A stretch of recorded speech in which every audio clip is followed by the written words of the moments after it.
knocked me for 6. You know that, don't you? Thank you. Well, Hazelmary, as we have seen from the video, you have been through a very, very difficult 6 years. And this is your first trip to Northern Ireland. This is not a question that was on the script, but I just want to say, are you encouraged by the prayers of God's people here? Yes, this has just been the best party ever these last few days. You are very, very fortunate over here, because a meeting like this is most unlikely in our country. I wish it was so. Sorry, but we're still part of your country as well. Well, you know what I mean.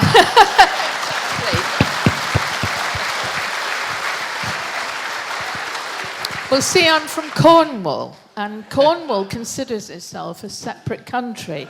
Very much part of the United Kingdom, and long live the United Kingdom, but we are a separate country, and we're first cousins, so we're very glad to be here now. Well, I wonder, Hazelmary, if you could tell us, how long have you and Peter been involved in the hospitality industry? Well, I first waited tables when I was 5 years old. And I can remember a lady leaving a threepenny bit underneath a plate. And I ran out to my mum and I said, "Look, Mum, somebody's left their money behind." And she had to explain to me that was something new and wonderful, a tip. And it's gone on from then. I went through school, obviously, and then I went on to university and did a hospitality course there for 3 years. And then eventually Peter and I got a guest house, at which we we employed this policy, which people would dismiss as quaint, but nevertheless they fell in with our wishes. And then eventually in '86 we went into the hotel, and that's when it became a case of having to affirm our policy a little more firmly perhaps than we'd done before. But as I said in the video, right up until Mr. Hall and Mr. Preddy arrived, we'd had no trouble at all. Can I ask you, you mentioned in some of the other meetings we've been speaking at, you've applied the policy consistently through the years, even to family members? Yes. My brother, who some people, certainly at the Institute, know my brother Russell, when he came with his girlfriend, they were perfectly happy to accept separate rooms. But if you did know my brother, you'd know that actually the girlfriend was quite relieved to have a bit of peace and quiet. Well, I wonder if you could tell us a little bit about your approach to guests who are in same-sex lifestyles.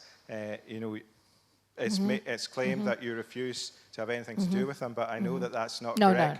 Can you just tell us you're happy to have people in single rooms? Yes. If these two lads had booked single rooms, no problem. If they'd come in for a cream tea, I would have sat in the garden with them, because I'm very keen that people that visit our county enjoy their time while they're with us. And sometimes we can give them little tips on how to make the most of their time while they're in the county. And so I would have spent time with them, even knowing what their lifestyle was. That wouldn't have worried me at all. The whole issue here, as I'm sure you understand, was the double bed.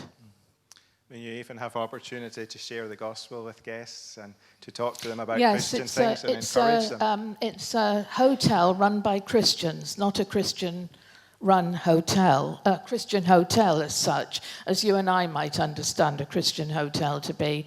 No, it's a hotel run by Christians, because through the years that we've been there, when we get the opportunity, when we feel that the Holy Spirit is tapping us on the shoulder, sometimes we've got the opportunity to share Christ with people. And that's been, through the years, that's been very good and very productive.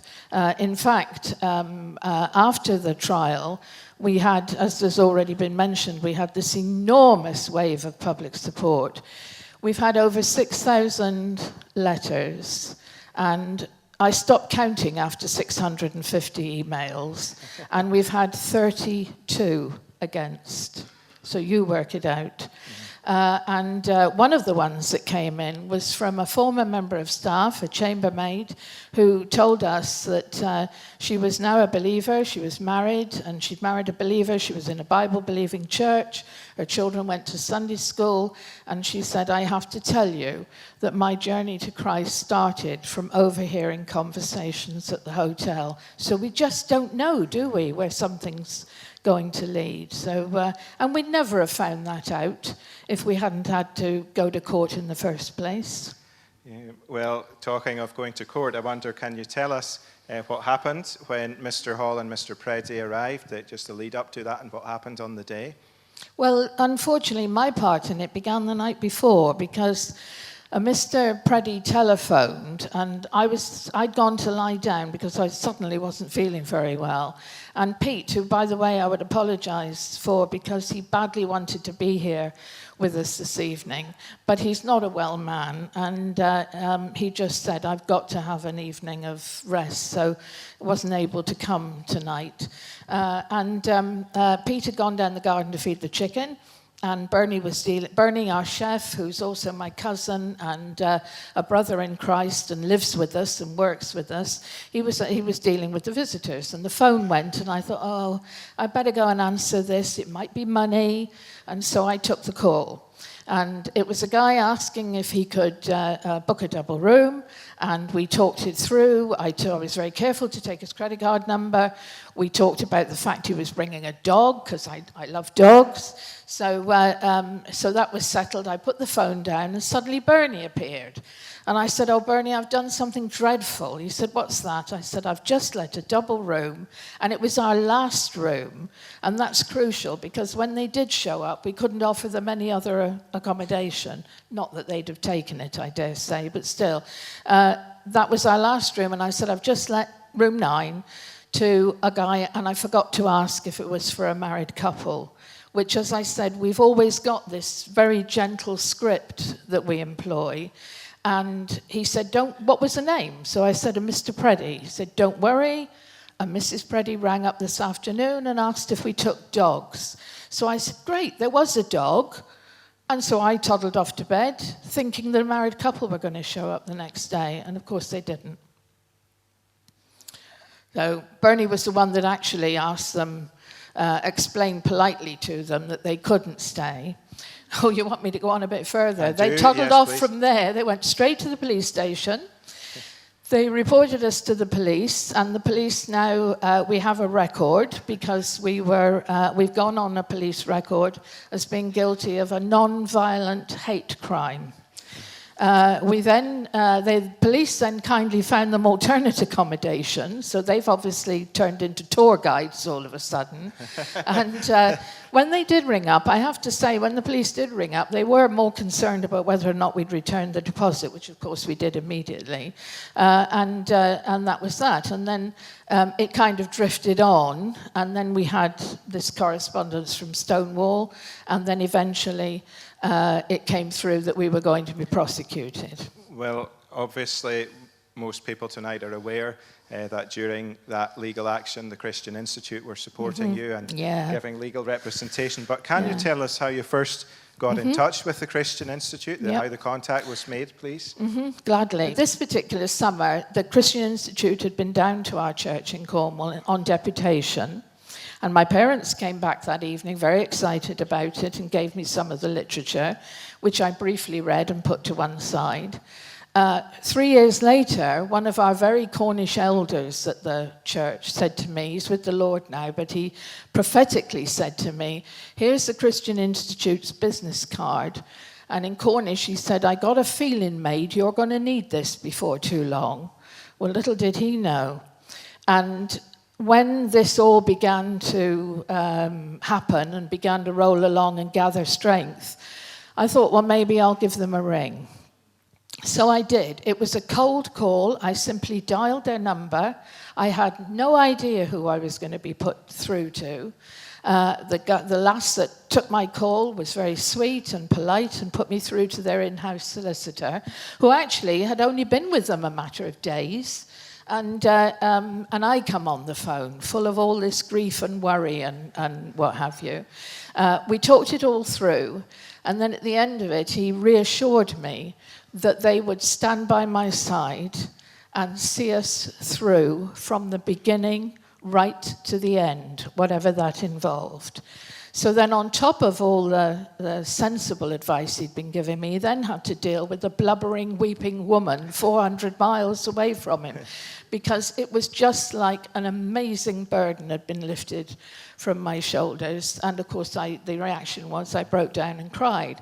But they have been wonderful. They're not just a legal team, they're shepherds. And we've been able to turn to them at every twist and turn on all manner of things that have happened to us. And they've been able to advise us and guard us and give us the odd nudge here and there and help us to conduct ourselves properly through all of this. Well, thank you for your kind words about the Christian Institute. Yeah. But I mean, we have to say we're the same as you. We're sinners saved by God's grace. Amen. By his mercy. And it's our privilege to do this work. And I know the colleagues who worked on the case worked very hard on it. And I know, but they also received blessing in so doing. The Lord was so gracious to us.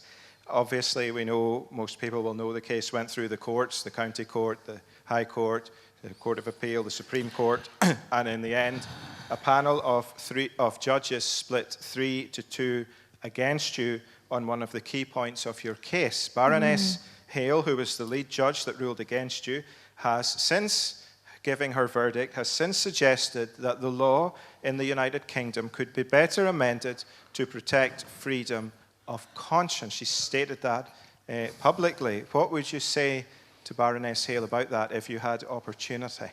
Oh dear.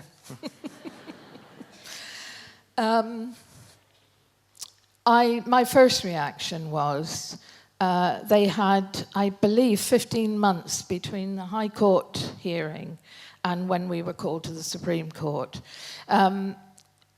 Why didn't they use that time to look into everything that had been rolling on through the previous 3 years and to look at public opinion and to see people that, like in the media and people on TV programs who commented on the way things were going, why didn't they use that time to be better prepared by the time we showed up instead of these afterthoughts that they're having now?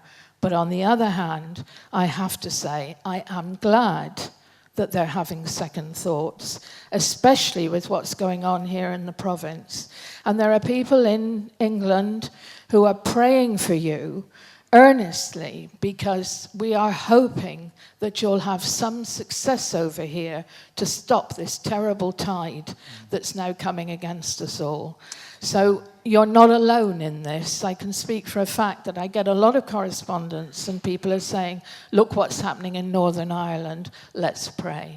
Yeah, well, it is true that a conscience clause in law would protect Christians like yourself. It would stop equality commissions and human rights commissions hounding Christian businesses and trying to undermine their liberty. And we do in Northern Ireland at the moment. We have a public consultation running about freedom of conscience, liberty of conscience. We actually have an MLA with us this evening, Paul Given, who has so bravely and so clearly launched that public consultation, which is running for the next few months. And our desire is that Christians would respond to that consultation, would write in and would make known the importance of it. I'm sure it would be your desire that Christians in the province would seek to support freedom of conscience. I'm sure it would be. Well, we watched the interview, the breakfast television interview with Lorraine Kelly and Aled Jones. And I have to admit to something terribly awful. The town that I come from in Scotland is the town that Lorraine Kelly now lives in. And I'm embarrassed about it, but it's also the town that one of the early pastors of the Iron Hall Assembly came from as well. So it does have some redeeming qualities. But we saw how vicious Lorraine Kelly was and Aled Jones, how awful they were. How were they with you after the interview was completed? That was grim because I look at it now and she says, well, we've got to bring it to a halt there. I'm sure that there'll be a strong reaction to this. There certainly was, but not the one they were looking for. On the moment that we got up to leave, they turned their backs towards us. Now, my husband insisted they shook hands with him. So I thought, oh, crumbs, I better do the same, I suppose. So I got up and shook hands with them too. But they were both distinctly uncomfortable. When we got outside in the green room, sound professional, don't I? When we got outside in the green room, the staff out there were quite concerned about us, really, and much nicer to us, and actually gave me a presentation clock. So I said, does everybody get a clock then? And they said, no, definitely not. Gary Barlow and the, is it the X Factor judges? One of that lot, anyway, had all been on just before us. They didn't get a clock. So I get the feeling that they were kind of already beginning to regret this. And I have to say that within something like 5 to 6 weeks, the program ended. You don't see Daybreak. It's called something different now. And those two were out of work. The ITV have now said that Lorraine Kelly has a 2-year contract, or further 2 years to run on a contract. But when that's over, they won't be renewing it. God is not mocked. We didn't ask for that.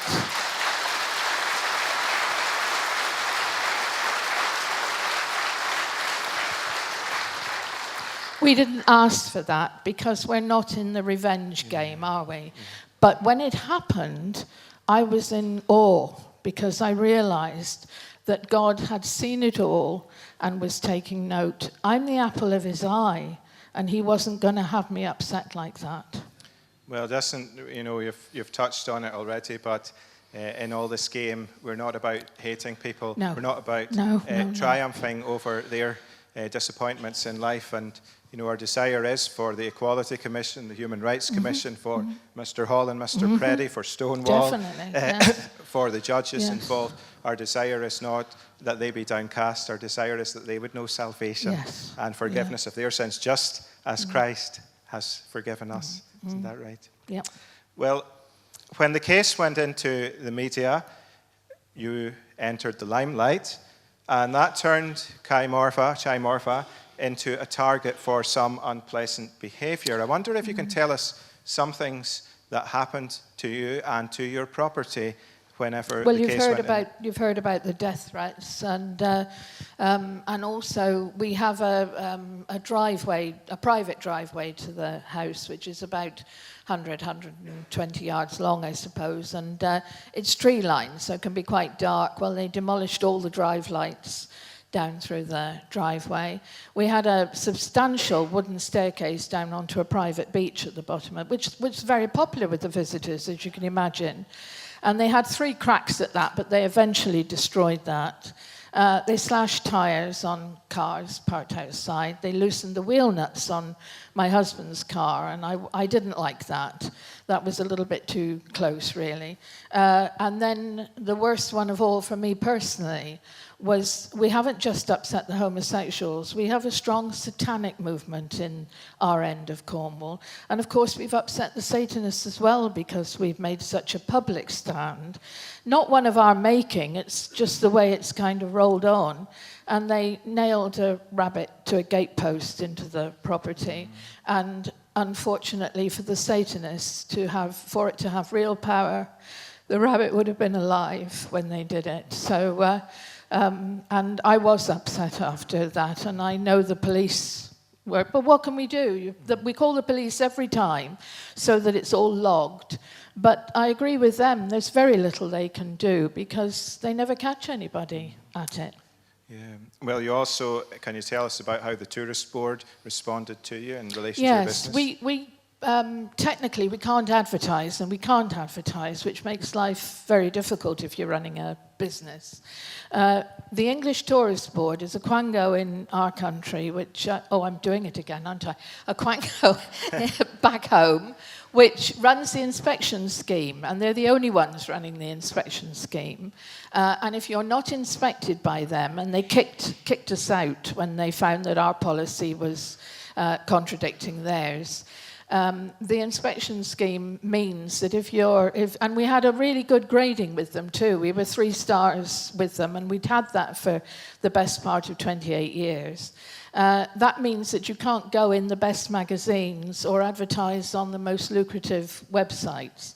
So overnight, we lost between 60 and 70% of our business. Well, Hazelmary, can we move on just a little bit there? Because losing that tourist board involvement means that you've lost about 80%, 70 to 80% of your clientele. Now you're going to embarrass me, aren't you? Well, you're going to do the advert, aren't you?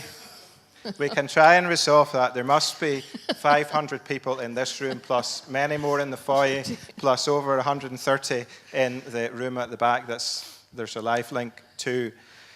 You still take guests, yes, by arrangement. You still have a website, yes, Chymorvah, Chymorvah. Cornwall is a beautiful county. I can testify to that. I've been there a number of times. Don't forget the beautiful people. And beautiful people as well. Beautiful beaches, yes, and fishing villages. It's a lovely place to stay. And I'm sure of the 700-800 people in this meeting tonight, many of them have not got their summer holidays planned, or their Easter holidays planned, or their October holidays planned, or their weekend break. Well, Chymorvah is a wonderful destination to go to. If you holiday there, you can support Hazelmary and her husband Peter, help restore some of the business. Why not take a holiday over in Cornwall? Well, I'll settle up with you later, Callum. You will. Okay, well, moving on, I just want to say a couple of things. It has been a terrible ordeal over the last 6 years for you, but there have been some positives out of it. Yeah. Perhaps you can tell us you had to pay a heavy fine. Can you tell us how you were able to do that? You've had some other positives too. Can you share those with us, please? When was that? That was January when the judgment was read down. January 2011, yeah. Yes. Now, we had no idea how much that fine was likely to be. But on the previous Christmas and New Year, we'd been receiving cards from people who obviously we'd never met, and sometimes anonymously a cheque would fall out or some money, and there was quite a sum had gone into the bank by the time we went off to Bristol to hear the judgment. When we came out of the courtroom, some of the Institute staff that were with me said, because of course I was on my own because Pete was having this major heart surgery at the time, some of the staff said to me, how on earth are you going to pay that? And I knew it was £3,600 by then. And I said, £3,650 came in through Christmas and New Year. And it was money we'd never earned. We still find it all our lives we've worked and paid our own way, and it's very difficult to go from that to receiving gifts when you've been more used to being able to support the Christian work. But I said then it was 3,650. It was like there's 3,600 for the fine and 50 quid for you, my girl, for being so making such a stand. And you see, but the serious point is it was £50 over and not £50 under. Well, with a God Praise who's no the Lord. man's debtor, Yeah. it's no man's debtor. Yes. Well, there were some other positive things happened as well. Tell us about it. Yeah, they also, at the same time as that, the judgment was read down, as I said, Pete was in hospital about an hour and a half away from where we lived and having this major surgery. And suddenly the phone had been going non-stop anyway, but one of the calls we took was from my foster sister, because when, back in the 60s, my parents adopted a boy and a girl in their early teens who weren't related to each other, so they became my natural brothers and my foster brother and foster sister. And my foster sister had run away from home in 1964, and we had no idea where she was on the earth, even if she was still alive. And suddenly, out of the blue, she rang up and said, I've read about you in the paper, and I wanted to get back in touch. So when things get bleak and miserable and so on, I think back to, if that had been the only blessing I'd ever had, it would have been worth it, because it's just lovely to have her back in our lives again. And the fact that she lived in Plymouth, the day after she rang, my dad, who was still alive then, collapsed in a diabetic attack. This is all going on while all this other case and everything is going on. And he fell on a glass fruit bowl and cut himself to ribbons and was admitted to our local hospital. So I rang my foster sister in Bristol the next day, and in Plymouth, sorry. And my husband was in hospital in Plymouth. And I said, I can't get up there today to see him. So she said, would you like me to go and visit him then? So I said, that would be lovely, Shirley, thank you, and then I can go and see Dad. So I thought I'd better ring my husband, who was in a sort of semi-comatose state, and tell him, by the way, when you open your eyes in visiting hours tonight, Shirley will be standing at the bottom of the bed, who you haven't seen for 43 years, and it's not a dream. But he was as thrilled as I was, of course, so... Yeah, and your husband, Peter, who is over in the province, he's just not with us for tonight's meeting. But you've been married for how long? Well, we're in our 51st year. Okay. Don't ask me how. But I maintain there are 3 people in our relationship. And there are times when we don't want to talk to anybody, we certainly don't want to talk to each other. But that I have to remember then that Christ is there as a bridge, and we do both continue to talk to him. Thank you.